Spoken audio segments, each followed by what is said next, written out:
Hey guys, it's Michelle from the Nick, and I've got another fun and easy project for you to try at home. This one's going to be dealing with op art. And op art, or optical illusion art, is a form of abstract art. It plays with shape, form, and color in order to create optical illusions. This is an example of op art by Bob Lansroth. It plays with lines and values in order to give you an exaggerated sense of depth. This work by Victor Vasarely plays with shape, form, and color to confuse your sense of foreground and background. This work by Bridget Riley appears to actually move or vibrate just with the way that the artist has manipulated the lines.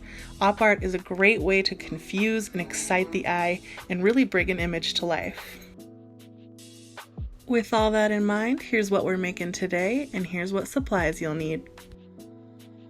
Any size piece of paper, a pencil, a permanent marker, and preferably some colored pencils for shading, but if you don't have them, just use what you've got.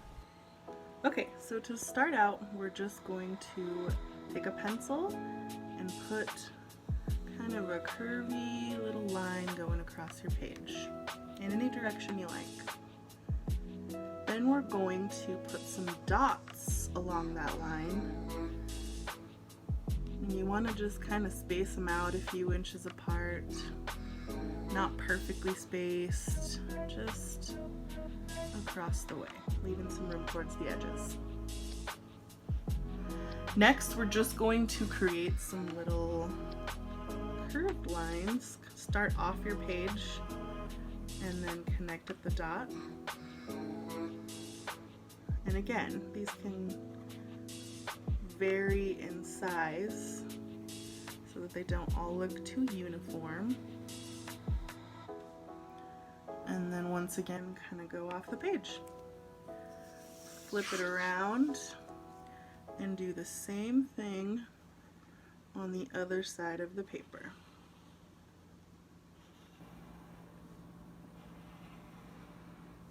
Always connecting to those dots.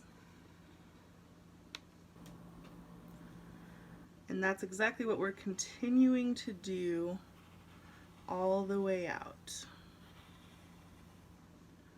And you always want to connect to those dots.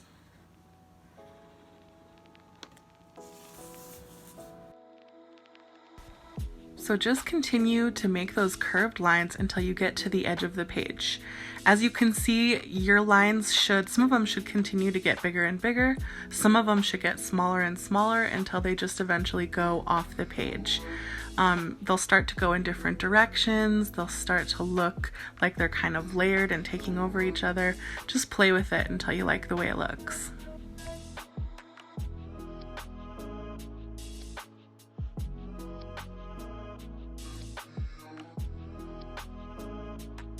Once you're finished, go over all those lines with a permanent marker.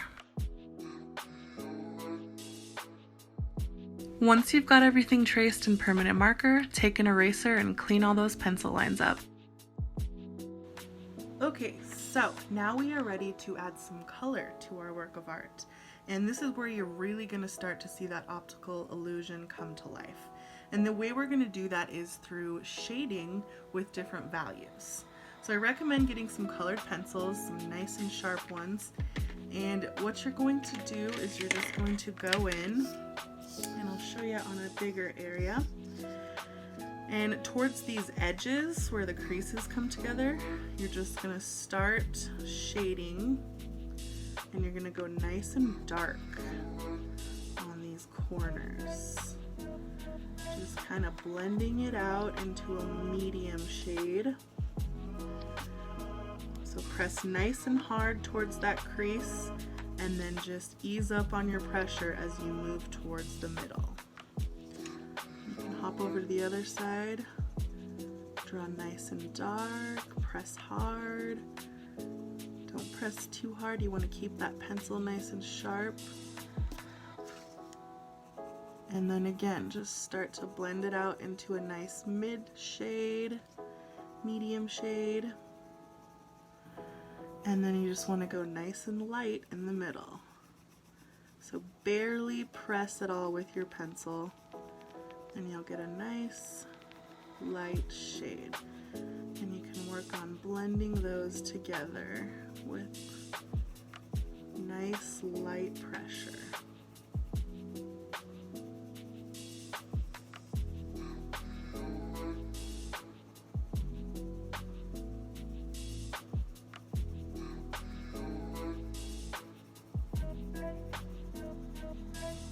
So this value change from dark to medium to light further adds to that illusion that this is popping out at us and this is actually curving off the page. So take your time. This is a really great project for practicing your shading and blending techniques and for making things look three-dimensional as well. I did a warm color, cool color scheme. You can do whatever you like.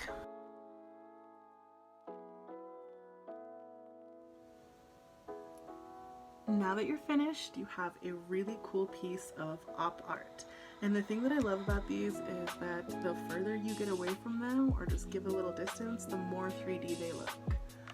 One thing that is really fun that you can do, I like to cut out letters to glue on top of these. You can do your name, you can do any kind of cool word you want to put on there.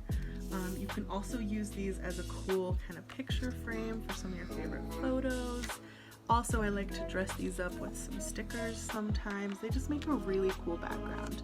So totally up to you. It's your art. You can do whatever you like. I hope you guys enjoyed this video and I hope you really like what you came up with. We'll see you next time.